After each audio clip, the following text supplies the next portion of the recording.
ఓం నమ శివాయ. అందరికీ నమస్కారం అండి. 2025 ఫిబ్రవరి 4వ తేదీన ఎంతో పవిత్రమైన రథసప్తమి రాబోతుంది. మాఘశుద్ధ సప్తమికి రథసప్తమి అని పేరు ఉంది. అది సూర్యదేవుడు జన్మించిన రోజు కూడా. ఈ రథసప్తమి మంగళవారంతో కలిసి వస్తుంది. ఈ రథసప్తమికి కోటి సూర్యగ్రహణాల శక్తి ఉంటుంది అని శాస్త్రాలు కూడా చెప్తూ ఉన్నాయి. అయితే ఎంతో పవిత్రమైన ఈ రథసప్తమి రోజున ఈ రెండు వస్తువులను గనక కొని ఇంటికి తెచ్చుకుంటే చాలు, మీకు ధనానికి ఎటువంటి లోటు అనేది రాదు. తరతరాలకు తరగని ఐశ్వర్యం వస్తుంది. సంపాదన విపరీతంగా పెరుగుతుంది. అష్టైశ్వర్యాలు సిద్ధిస్తాయి. ఈ వస్తువులను ఇంటికి తెచ్చుకోవడం వలన ఇంట్లో మనశ్శాంతితో పాటు సుఖ సంతోషాలు కూడా కలుగుతాయి. మీ ఇల్లు మీకు అనుకూలిస్తుంది. అన్ని విధాలుగా కూడా మీకు కలిసి వస్తుంది. చాలా బాగుంటుంది. పట్టిందల్లా బంగారం అవుతుంది. దైవ అనుగ్రహం కూడా కలుగుతుంది. ఈ రథసప్తమి అనేది చాలా విశేషమైన రోజు, చాలా అద్భుతమైన రోజు కూడా. కాబట్టి ఈ వస్తువులను ఇంటికి తెచ్చుకోండి. ఎందుకంటే ఈ వస్తువులు పరమ పవిత్రమైనవి కూడా, చాలా శక్తివంతమైనవి. ఈ వస్తువులను గనక ఇంటికి తెచ్చుకుంటే మీకు చాలా మంచి జరుగుతుంది. మరి ఇంతకీ రథసప్తమి రోజున ఏ వస్తువును ఇంటికి తెచ్చుకోవాలి అనే విషయాన్ని మనం ఇప్పుడు ఈ వీడియోలో వివరంగా తెలుసుకుందాం. కాబట్టి ఈ వీడియోని ఎక్కడ స్కిప్ చేయకుండా చివరి వరకు చూడండి. అలానే మన ఛానల్ని ఫస్ట్ టైం చూసే వాళ్ళైతే ఛానల్ని సబ్స్క్రైబ్ చేసుకొని వీడియోకి లైక్ చేయండి. అలానే చాలామందికి ఎన్నో సమస్యలు, ఇబ్బందులు ఎదురవుతూ ఉంటాయి కదండి. అలాంటప్పుడు ఎక్కడెక్కడో జ్యోతిషం చెప్పుకొని నిరాశ చెందిన వారు ఎంతోమంది ఉంటారు. అంటే ప్రేమ సమస్య, పెళ్లి, ఉద్యోగం, రాజకీయం, విదేశీ ప్రయాణం, ధనం నిలకడగా లేకపోవడం, భార్యాభర్తల మధ్య గొడవలు, ఆస్తి తగాదాలు, అప్పులు, బాధలు, స్త్రీ పురుషులకు ఎటువంటి గుప్త సమస్యలకైనా పూజల రూపంలో కానీ పరిహార మార్గంలో కానీ ఒక మంచి పరిష్కార మార్గాన్ని తెలియజేస్తారండి ఈ గురువుగారు. శ్రీ షిరిడి సాయిబాబా ఆశీస్సులతో జ్యోతిషం చెప్పబడను. గురూజీ శివరామరాజు గారు. Phone number 9182111077. మీకు ఎటువంటి సమస్యలు ఉన్నా కూడా గురువుగారు వెంటనే పరిష్కార మార్గాన్ని చూపిస్తారండి. వెంటనే కాల్ చేయండి. ఈ రథసప్తమి రోజున కొన్ని నియమాలు కూడా ఖచ్చితంగా పాటించాలండి. అవేమిటి అంటే, ఈ రథసప్తమి రోజున ఉసిరికాయ చెట్టు నుండి ఉసిరికాయలు కొయ్యకూడదు. ఉసిరికాయ పచ్చడి కూడా తినకూడదు. రథసప్తమి రోజున నలుపు రంగులో ఉండే దుస్తులు కానీ, నీలం రంగులో ఉండే దుస్తులు కానీ ధరించుకోకూడదు. జుట్టు కత్తిరించడం, గోర్లు కత్తిరించుకోవడం వంటి పనులు కూడా చేయకూడదు. రథసప్తమి రోజున చేస్తే దారిద్ర్యం పడుతుంది. అదేవిధంగా రథసప్తమి రోజు నాన్ వెజ్ కూడా తినకూడదు. కాదని ఈరోజు నాన్ వెజ్ తింటే రోగాల బారిన పడతారు. 7 జన్మల దారిద్ర్యం పడుతుంది అని శాస్త్రం కూడా ఉంది. కనుక ఈరోజు మాంసం తినకూడదు. అంటే చేపలు, మాంసం, రొయ్యలు, పీతలు, గుడ్లు, ఈ కూరలు ఏమీ కూడా తినకూడదు. రథసప్తమి రోజున తినకూడదు. కాదని తింటే రోగాల బారిన పడతారు. కనుక జాగ్రత్తగా ఉండండి. సౌరమాన ప్రకారం ప్రతి సంవత్సరం కూడా మాఘశుద్ధ సప్తమిని రథసప్తమిగా పరిగణిస్తారు. ఈ సూర్య భగవానుడు జన్మించిన పుణ్యతిథి ఈరోజే. సూర్య భగవానుడు ఈ పుణ్య దినాన జన్మించడం వలన దీన్ని సూర్య జయంతిగా కూడా పేర్కొంటారు. మాఘమాసంలో శుద్ధ సప్తమిని సూర్య సప్తమి, అంజనాల సప్తమి, మహాసప్తమి, సప్తమి అని అనేక పేర్లతో జరుపుకుంటూ ఉంటారు. పురాణాల ప్రకారం రథసప్తమి రథ విధానం చాలా ప్రాముఖ్యత కలిగి ఉంటుంది. ఒకసారి ఒక రథ విధానం గురించి, రథ ఫలం గురించి అడిగిన ధర్మరాజుకు శ్రీకృష్ణుడు పరమాత్ముడు ఈ విధంగా తెలిపాడు. పూర్వం కాంబోజి దేశమున యశోధర్ముడు రాజు ఉండేవాడు. అతనికి లేక ఒక కుమారుడు ఉండేవాడు. ఆ కుమారుడు ఎప్పుడు కూడా వ్యాధుల బారిన పడేవాడు. తన కుమారుడికి వ్యాధుల కారణం ఏంటని బ్రాహ్మణులను అడుగుతాడు ఆ రాజు. అడగగా అప్పుడు బ్రాహ్మణులు రాజుతో ఇలా అంటున్నారు, రాజా, నీ కుమారుడు పూర్వజన్మలో పరోలోమి అయిన వేశ్యుడు. రథసప్తమి మహత్యము వలన నీకు జన్మించాడు. లోవి అయినందువలన వ్యాధిగస్తుడు అయ్యాడు అని చెప్తాడు. దీనికి పరిహారం అడిగిన రాజుకు బ్రాహ్మణులు ఇలా చెప్పారు, నీ కుమారుడు ఏ రథం ఫలం వల్ల ఇతడు నీకు జన్మించాడో అదే రథసప్తమి రోజున రథం చేసి పాపం నశించి చక్రవర్తి అవుతాడు అని ఋషులు చెప్పగానే ఆ రాజు అలా చేశాడు. దీనికి రాజుకు తగిన ఫలితం కలిగింది అని ధర్మరాజుకు శ్రీకృష్ణు పరమాత్ముడు తెలిపాడు. అరుణోదయ కాలంలో ఆకాశంలో నక్షత్రాల కూటమిరత ఆకారంలో ఉంటుంది. ఇలా రథం ఆకారంలో నక్షత్రాలు ఉండే సప్తమిని రథసప్తమిగా చెప్తారు. ఇక ప్రత్యేకంగా సూర్యుడు జన్మించిన ఈ దినమే, ఈ రథసప్తమి రోజునే కొన్ని ప్రత్యేకమైన వస్తువులు కొని ఇంటికి తెచ్చుకుంటే చాలండి, మీకు డబ్బుకి ఎటువంటి లోటు ఉండదు అని శాస్త్రాలు కూడా చెప్తూ ఉన్నాయి. ఎందుకంటే ఈ వస్తువులు అంటే సూర్యుడికి చాలా ఇష్టం కాబట్టి ఈ వస్తువులు ఇంటికి తెచ్చుకుంటే చాలు అద్భుతమైన ఫలితాలు మీకు కలుగుతాయి. ఎంతటి పేదవారైనా సరే కుబేర్ల యోగం కలుగుతుంది. లక్ష్మీనారాయణ యొక్క అనుగ్రహంతో, సూర్యుడు దేవుడి యొక్క అనుగ్రహంతో ధనం దూసుకుని వస్తుంది. కనుక అందరూ కూడా ఈ వస్తువును ఇంటికి తెచ్చుకోండి. మరి ఆ వస్తువులలో మొట్టమొదటి వస్తువు ఏమిటి అంటే గోధుమలు. గోధుమలు అంటేనే సూర్య భగవానుడికి ఎంతో ఇష్టం. కాబట్టి రథసప్తమి రోజున గోధుమలు కానీ, గోధుమ రవ్వను కానీ, గోధుమ పిండిని కానీ ఇంటికి తెచ్చుకుంటే మీకు చాలా మంచి జరుగుతుంది. అంటే మీరు కేజీలు తెచ్చుకోవాల్సిన అవసరం అయితే లేదు. చిన్న ప్యాకెట్ అయినా సరే కొని తెచ్చుకుంటే సరిపోతుంది. అంటే పావు కేజీ ప్యాకెట్స్ ఏదో సరిపోతుంది. గోధుమ రవ్వ, గోధుమలు, గోధుమ పిండి ఇలా గోధుమలకు సంబంధించిన ఏ పదార్థమైనా సరే ఇంటికి ఈరోజు తెచ్చుకుంటే చాలండి. సకల ఐశ్వర్యాలు మీకు కలుగుతాయి. సూర్య భగవానుడి యొక్క అనుగ్రహం ఖచ్చితంగా మీకు ఉంటుంది. మంచి ఆరోగ్యం కూడా మీకు లభిస్తుంది. గోధుమల గురించి అందరికీ తెలుసు కదా. గోధుమలు బలవంతకమైనవి ఆహారం. గోధుమలలో చాలా పోషకాలు కలిగి ఉంటాయి. సూర్యుడికి ఇష్టమైన ధాన్యం గోధుమలే. కనుక ఈ రథసప్తమి రోజున గోధుమలకు సంబంధించిన పదార్థాలను ఇంటికి తెచ్చుకుంటే ఎన్నటికీ మీకు తరగని ఐశ్వర్యం మీకు కలుగుతుంది. తరతరాలకు వరకు అందరూ కూడా సంతోషంగా జీవిస్తారు. పట్టిందల్లా బంగారం అవుతుంది. తిరిగిలేని రాజయోగం మీకు కలుగుతుంది. డబ్బు సమస్యలన్నీ కూడా పోతాయి. ముఖ్యంగా ఈరోజు ఇలా తెచ్చుకున్న గోధుమ రవ్వతో, గోధుమ పిండితో లేదా గోధుమలతో ఏదైనా తీపి పదార్థాన్ని తయారు చేసి ఆ తీపి పదార్థాన్ని దేవుడికి నివేదనగా చేసి మీ ఇంటి దగ్గర ఉండే పేదవాళ్ళకి కానీ, చిన్నపిల్లలకు కానీ పెడితే చాలండి. ఇలా చేస్తే ఎంతో పుణ్యం కూడా వస్తుంది. మీకు ఉండే అనారోగ్య సమస్యలన్నీ కూడా తొలగిపోతాయి. కాబట్టి అందరూ కూడా ఈ రథసప్తమి రోజున తప్పనిసరిగా గోధుమలతో చేసిన పదార్థాలను ఇంటికి తెచ్చుకోండి.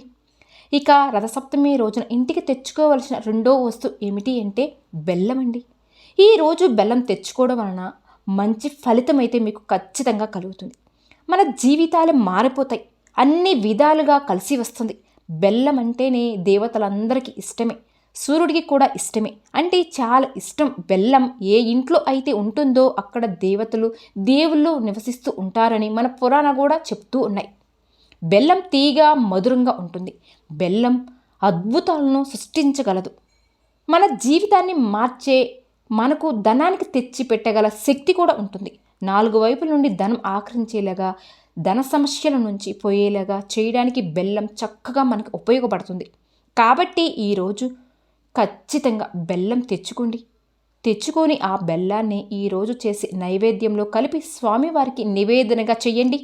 మిగిలిన బెల్లాన్ని మాత్రం వంటగదిలో పెట్టుకోండి, వంటల్లో వాడుకోండి. అలాగే మీరు ఈరోజు ఇంట్లో దీపారాధన చేస్తారు కదా, ఆ దీపంలో చిటికెడు బెల్లం పొడి చేసి అవి వేయండి. అలా వేయడం వలన ఇంట్లో చక్కటి అభివృద్ధి అనేది ఉంటుంది. ధనం మీకు దూసుకొని వస్తుంది. కాబట్టి రథసప్తమి రోజున బెల్లాన్ని కొని తెచ్చుకోండి. ఆల్రెడీ మీ ఇంట్లో బెల్లం ఉన్నా పర్వాలేదండి. ఒక చిన్న బెల్లం కుందీని అయినా సరే కొని తెచ్చుకోండి. ఇలా ఈరోజు బెల్లం కొని తెచ్చుకోవడం వలన చాలా చక్కటి ఫలితాలు అయితే మీకు కలుగుతాయి. ఆ ఫలితాలు చూసి మీరే ఆశ్చర్యపోతారు కూడా. ధన ఆకర్షణ కలిగి మీ సంపాదన విపరీతంగా పెరుగుతుంది. ఆర్థిక సమస్యలు రానే రావు. ఇక చివరిగా ఈ రథసప్తమి రోజున దాల్చిన చెక్కను కూడా ఇంటికి తెచ్చుకోవాలి. అలా తెచ్చుకోవడం వలన సూర్యుడి యొక్క అనుగ్రహం మీకు ఖచ్చితంగా కలుగుతుంది. దాల్చిన చెక్క ఐశ్వర్యాన్ని ఆకర్షిస్తుంది కూడా. కష్టాల ఉబ్బిలో నుంచి మనకి బయటపడేస్తుంది. స్వామివారి దయతో మీరు ముందుకు దూసుకొని వెళ్తారు. దాల్చిన చెక్కే కదా అని మీరు చిన్న చూపు చూడకూడదు. దాల్చిన చెక్కకు ఆపురూప శక్తులు ఉంటాయి. ఆ చెక్క చక్కటి సువాసన కలిగి ఉంటుంది. ధనాన్ని ఆకర్షిస్తుంది కూడా. ధనాన్ని ఆకర్షించి మీకు ఎటువంటి నెగిటివ్ ఎనర్జీని తొలగించేసి మన జీవితాన్ని అద్భుతంగా మార్చేసే శక్తి ఉంటుంది. కాబట్టి ఈరోజు దాల్చిన చెక్కను కొని ఇంటికి తెచ్చుకొని ఒక 10 రూపాయలు పెడితే దాల్చిన చెక్క వచ్చేస్తుందండి. ఇలా తెచ్చుకున్న దాల్చిన చెక్కను వంటగదిలో పెట్టుకొని వంటల్లో వాడుకోవచ్చు, లేదా పరిహారాలైనా చేసుకోవచ్చు. అలా చేసుకోవడం వల్ల దారిద్ర్యాలన్నీ కూడా తొలగిపోతాయి. మాకు దారిద్ర్య బాధలు ఉన్నాయి అని బాధపడేవారు ఖచ్చితంగా ఇలా కొని తెచ్చుకున్న దాల్చిన చెక్కతో చిన్న ముక్కలుగా తీసుకొని పొడిలాగా చేసి ఆ పొడిని గ్లాసు నీటిలో కలిపి అదే నీటిలో చిటికెడు కళ్ళు ఉప్పును కూడా కలిపి ఆ తర్వాత ఈ నీటిని తీసుకుని వెళ్ళి మీ ఇంటి చుట్టూ కూడా చల్లుకొని ఇల్లు మొత్తం ఇలా చల్లడం వల్ల మీ ఇంటికి ఉన్న దారిద్రాలన్నీ కూడా పూర్తిగా నశించిపోతాయి. కనుక రథసప్తమి రోజున దాల్చిన చెక్కను ఇంటికి తెచ్చుకొని ఆ చెక్కను వంటగదిలో పెట్టుకోవచ్చు, లేదా పరిహారాలైనా సరే చేసుకోవచ్చు. గోధుమలు, బెల్లము, దాల్చిన చెక్క ఈ 3 వస్తువులు, ఏ 2 వస్తువులైనా సరే ఈ రథసప్తమి రోజున కొని ఇంటికి తెచ్చుకోవాలి. అంటే మీ ఇష్టాన్ని బట్టి, మీ అవసరాన్ని బట్టి 2 వస్తువులు కొని ఇంటికి తెచ్చుకున్నా సరిపోతుంది. మీకు చాలా మంచి అయితే జరుగుతుందని, మీ సమస్యలన్నీ పోతాయి. మీకు డబ్బుకు ఎటువంటి సమస్యలు రాకుండా తరతరాలకు తరగడి ఐశ్వర్యం మీకు వస్తుంది. సూర్య భగవానుడి యొక్క అనుగ్రహం కలుగుతుంది. కాబట్టి అందరూ కూడా ఈ రథసప్తమి రోజున ఈ 2 వస్తువులను తప్పనిసరిగా ఇంటికి తెచ్చుకోండి. అలానే మాఘమాసం ప్రారంభమైంది. ఈ మాఘమాసం ఎంతో పవిత్రమైన మాసం. ఈ మాఘమాసంలో చేసే స్నానాలకు 1000 రెట్లు పుణ్య ఫలితం వస్తాయి. ఈ మాఘమాసం అనేది కార్తీక మాసంతో సమానమైనది కూడా. అయితే ఈ మాఘమాసంలో ఆడవారు ఈ రంగు గాజులు ధరిస్తే చాలండి, లక్ష్మీ కటాక్షం ఖచ్చితంగా మీపై ఉంటుంది. ముఖ్యంగా పెళ్ళైన ముత్తైదులు ఈ రంగు గాజులు వేసుకుంటే భర్త ఆయుష్ పెరుగుతుంది, నిండు నూరేళ్ళు దీర్ఘ సుమంగళిగా కూడా ఉంటారు. మాఘమాసంలో ఈ రంగు గాజులు వేసుకోవడం వలన ఈ మాసం అంతా కూడా మీకు చాలా బాగుంటుంది. కష్టాలు రాకుండా ఉంటాయి. భర్తకు కూడా మంచి జరుగుతుంది. పెళ్ళి అయిన ఆడవారు, పెళ్ళి కాని ఆడవారు అందరూ కూడా మాఘమాసంలో తప్పనిసరిగా ఈ రంగు గాజులు ధరించాలి. మరి ఇంతకీ మాఘమాసంలో ఏ రంగుల్లో ఉండే గాజులు ధరించాలి, ఈ మాసంలో ఎటువంటి పొరపాట్లు కూడా చేయకూడదు అనే విషయాలు కూడా మనం ఈ వీడియోలో తెలుసుకోవాలి. ముఖ్యంగా హిందూ క్యాలెండర్ ప్రకారం ఒక్కొక్క నెలకు ఒక్కొక్క రకమైన విశ్లేషత కలిగి ఉంటుంది. అందులో సూర్య ఆరాధనకు ప్రధానమైనదిగా చెప్పుకునే మాసం మాఘమాసం. ఈ మాసం శివుడు, విష్ణువు, విఘ్నేశ్వరుడు శక్తి ఉపాసనకు సైతం ఎంతో అనుకూలమైనది. ఈ మాసంలో చంద్రుడు మాఘ నక్షత్రంతో కూడుకొని ఉంటాడు. కాబట్టి దీనికి మాఘమాసం అనే పేరు కూడా వచ్చింది. ఉత్తరాయణం పుణ్యకాలంలోనే ఈ మాసం అంతా సూర్యోపాసనకు అనుకూలమే. కానీ ఆదివారాలు, రథసప్తమి నాడు విశ్లేషమైన చేయవచ్చు, అంటే విశ్లేష అర్చనలు చేయవచ్చు. సూర్యుడు సమస్త జగత్తుకు మూలాధారం, కాలానికి అధిపతి. ప్రత్యక్షంగా నారాయణుడికి ప్రాణకోటికి వెలుగును ప్రసాదించి సూర్య భగవానుడికి మాఘమాసం అంటే చాలా ఇష్టం. సూర్య భగవానుడు ఉదయం వేళలో బ్రహ్మ స్వరూపంగా, మధ్యాహ్నం పరమేశ్వరుడుగాను, సాయంకాలం వేళలో విష్ణు స్వరూపంగా ఉంటూ ప్రతిదినం త్రిమూర్తి రూపంలో ప్రపంచాన్ని నడిపిస్తాడు అని మన పురాణాలు కూడా చెప్తూ ఉన్నాయి. సూర్యుడికి ఇష్టమైన ఈ మాసంలో ఆశించవలసిన ప్రక్రియలో మొదటి స్థానం ఈ నెలలో రోజుల్లో ఖచ్చితంగా సూర్యోదయం ముందే స్నానం చేయాలట, సూర్యుడికి ఆర్ఘ్యం సమర్పించాలట. సూర్యుడు వచ్చేసరికి చూచిగా ఉండాలి. సూర్యుడు ప్రత్యక్షంగా నారాయణుడు వెలుగునిచ్చేవాడు కాబట్టి జీవక్రియ కారకుడు. ఆ విధంగా ఈ చరాచర సృష్టికి సూర్యుడే తండ్రి, ఆరోగ్య ప్రదాత, ఐశ్వర్యం ప్రదాత, అన్న ప్రదాత కూడా సూర్యుడే. పైగా ఈ మాఘమాసంలో ఆయన వచ్చే స్థితిలో ఉంటాడు కనుక ఆయనను చూచిగా ఆహ్వానించాలి. మాసమంతా కూడా ఇలా క్రమం తప్పకుండా ఆదిత్య ఆరాధన చెయ్యాలి. అంతేకాక మంగళవారం నాడు రథసప్తమి వచ్చింది. రథసప్తమి రోజును చేసే పూజల వల్ల, అలాగే కొన్ని శక్తివంతమైన పరిహారాల వల్ల 1,000,000 రెట్ల పుణ్య ఫలితాన్ని పొందవచ్చు. సూర్య భగవానుడు పుట్టిన రోజుని రథసప్తమి పండుగ జరుపుకుంటున్నాం. సకల జగత్తుకి వెలుగును ఇచ్చే సూర్యుడు రథాన్ని ఎక్కి తన దిశ నిర్దేశాన్ని మార్చుకునే రోజే రథసప్తమి. ఇలాంటి శక్తివంతమైన రథసప్తమి నాడు మనం కొన్ని నియమాలు పాటిస్తే డబ్బు పరంగా మీ ఇంటికి బాగా కలిసి వస్తుంది. కుటుంబం కష్టాలన్నీ కూడా తొలగిపోతాయి. రథసప్తమి పూజ విధానం, పాటించవలసిన పరిహారాల గురించి కూడా మనం తెలుసుకోవాలి. ఈ రోజున మనం ఏ పని మొదలుపెట్టినా అది సక్సెస్ అనేది సాధించగలం. ఈ నెల ఫిబ్రవరి 4వ తేదీన రథసప్తమి వచ్చింది. అత్యంత పవిత్రమైన పండుగలలో రథసప్తమి పండుగ ముఖ్యమైనది. ఎంతో పవిత్రమైన ఈ రథసప్తమి రోజున ప్రతి ఒక్కరు కూడా ఉదయాన్నే నిద్ర లేవాలి. ఈ రోజున పొరపాటును కూడా ఆలస్యంగా నిద్ర లేవకూడదు. ఈ రథసప్తమి పండుగ రోజు ఇంటి ముందు ఖచ్చితంగా రథం ముగ్గును వేసుకోవాలి. రథసప్తమి రోజున ఖచ్చితంగా తలస్నానం చేయాలి. ఈ రోజున తలస్నానం చేయడం వలన మీ జాతకంలో ఉన్న దారిద్రాలన్నీ కూడా అష్టదరిద్రాలన్నీ కూడా తొలగిపోతాయి. మీకు అష్టైశ్వర్యాలు కలిసి వస్తాయి. ముఖ్యంగా ఈరోజు స్నానం చేసేటప్పుడు నీటిలో జిల్లుడు ఆకులు వేసుకుని తలస్నానం చేయాలి. జిల్లుడు ఆకులు అందుబాటులో లేకపోతే చిక్కుడు ఆకులనైనా సరే తీసుకుని స్నానం చేయవచ్చు. కాబట్టి రథసప్తమి రోజున స్నానం చేసేటప్పుడు 7 జిల్లుడు ఆకులను కానీ 7 చిక్కుడు ఆకులను కానీ తీసుకుని వాటిని మీ తలపైన అలాగే భుజం పైన ఉంచుకొని స్నానం చేయాలి. జిల్లుడు ఆకులను సూర్యుని ప్రతీకగా భావిస్తారు. రథసప్తమి రోజున ఎవరైతే ఇలా చేస్తారో అలాంటి వారికి ఊహించలేనంత ఐశ్వర్యం కలిసిస్తుంది. ఇక మీకు పట్టిందల్లా బంగారం అవుతుంది. అలాగే ఆరోగ్యపరంగా మీకు బాగా కలిసి వస్తుంది. జిల్లుడు ఆకులు ఒంటికి తగిలేగల స్నానం చేస్తే తడిసిన జిల్లుడు ఆకుల నుండి ఎన్నో ఔషధ గుణాలు కూడా మన శరీరంలోకి చేకూరుతాయి. దీనివల్ల మంచి ఆరోగ్యం ప్రాప్తిస్తుంది. మీకున్న అనారోగ్య సమస్యలన్నీ కూడా తొలగిపోతాయి. రథసప్తమి సందర్భంగా ఉదయం తలస్నానం చేసిన తర్వాత నీటిలో ఒక ఎర్రటి పుష్పాన్ని వేసి సూర్య భగవానుడికి ఆర్ఘ్యం సమర్పించండి. ఓం సూర్యదేవాయ నమః అనే మంత్రాన్ని చదువుతూ సూర్యుడికి ఆర్ఘ్యం సమర్పిస్తే ఇక మీ జన్మ ధన్యమైనట్టే. మీ జీవితంలో ఉన్న కష్టాలన్నీ కూడా ఖచ్చితంగా తొలగిపోతాయి. సూర్య భగవానుడి యొక్క ఆశీర్వాదంతో మీకు మంచి రోజులు అనేవి ప్రారంభమవుతాయి. రథసప్తమి రోజున చేసే పూజలు వల్ల రెట్టింపు పుణ్య ఫలితాన్ని పొందవచ్చు. కాబట్టి ఈ రథసప్తమి రోజున పూజ గదిలో ఒక ఆవు నెయ్యి దీపాన్ని వెలిగించండి. సప్తమి నాడు ఆవు నెయ్యితో దీపారాధన చేస్తే మీ ఇంటికి అష్టైశ్వర్యాలు సిద్ధిస్తాయని వేద పండితులు కూడా సూచిస్తున్నారు. ముఖ్యంగా ఈ రథసప్తమి పండుగ రోజున ఇంట్లో ఖచ్చితంగా పాలు పొంగించాలి. ఇంట్లో పాలు పొంగించి పాయసాన్ని తయారు చేసి దేవుడికి నైవేద్యంగా సమర్పించాలి.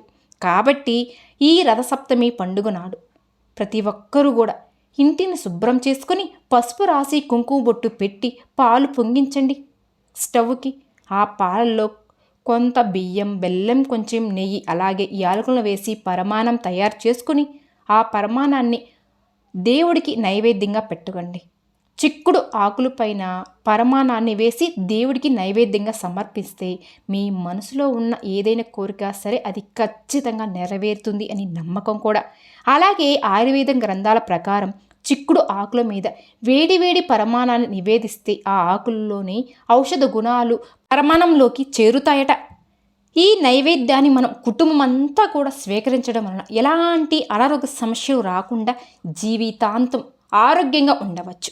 చిక్కుడు ఆకులు అందుబాటులో లేనివారు తమలపాకు మీదైనా సరే నైవేద్యాన్ని సమర్పించవచ్చు. ఈ రథసప్తమి రోజున ఇంట్లో పూజ చేసేటప్పుడు ఎరుపు రంగులు పువ్వులతో దేవిని పూజిస్తే చాలా మంచిది. సూర్యుడు జన్మించిన రథసప్తమి నాడు ఓం ఆదిత్యాయ నమః అనే మంత్రాన్ని 108 సార్లు జపించండి. మీ జాతక దోషాలన్నీ కూడా తొలగిపోతాయి. మీ జాతకంలో అదృష్టం కలిసి వస్తుంది. మీ ఇంట్లో తులసి మొక్క ఉంటే తులసి ముందు ఒక రథం ముగ్గును వేసి తులసికి కోటలు ఒక దీపాన్ని వెలిగిస్తే ముక్కోటి దేవతల యొక్క ఆశీర్వాదంతో డబ్బు పరంగా మీ ఇంటికి బాగా కలిసి వస్తుంది. జన్మల అదృష్టం మీ ఇంటికి వస్తుంది. లక్ష్మి కటాక్షం మీ ఇంటిపై వెళ్ళవేళ్ళ ఉంటుంది. కాబట్టి ఈ విధంగా చేసి ఆ సూర్య భగవానుడి యొక్క ఆశీర్వాదాన్ని పొందండి. విన్నారు కదండి. ఈ వీడియో కనుక నచ్చితే లైక్ చేయండి. మన ఛానల్ని సబ్స్క్రైబ్ చేసుకోండి. ఓం ఆదిత్యాయ నమః అనే మంత్రాన్ని కామెంట్ చేయండి.